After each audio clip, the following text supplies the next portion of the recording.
ഒരു 2 പെണ്ണിന്റെ ഓഹരിയാണ് ഒരു ആണ് കിട്ടേണ്ടത്. അതുകൊണ്ട് പെണ്ണിന് നേരെ ഡബിളാണ് ആണിന്. അതാണ് ഇസ്ലാമിന്റെ നിയമം. അത് ആ രീതിയിൽ തന്നെ കൊടുക്കണം. കാലത്തിന് മുമ്പാണ് കൊടുക്കുന്നതെങ്കിലും അതാണ് നീതി.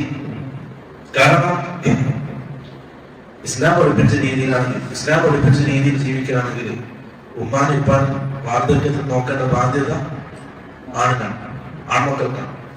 കല്യാണത്തിന്റെ ചിലവ് ആൺമക്കൾക്കാണ്. എല്ലാവിധ ഉത്തരവാദിത്വവും കുടുംബത്തിന് വഹിക്കേണ്ടത് ആൺമക്കളാണ്. പെണ്ണിന് യാതൊരു ചിലവും ഇസ്ലാം കൊടുക്കുന്നില്ല.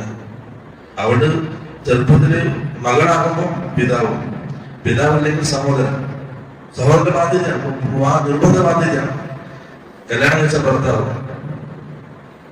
മരണപ്പെട്ട മക്കള് ഒരാളുടെ കീഴിൽ സുഖമായിട്ട് ജീവിക്കേണ്ടവരാണ് ദീനുൽ ഇസ്ലാമിൽ പെണ്ണ്. അവർക്ക് യാതൊരു ഉത്തരവാദിത്വം കൊടുത്തിട്ടില്ല.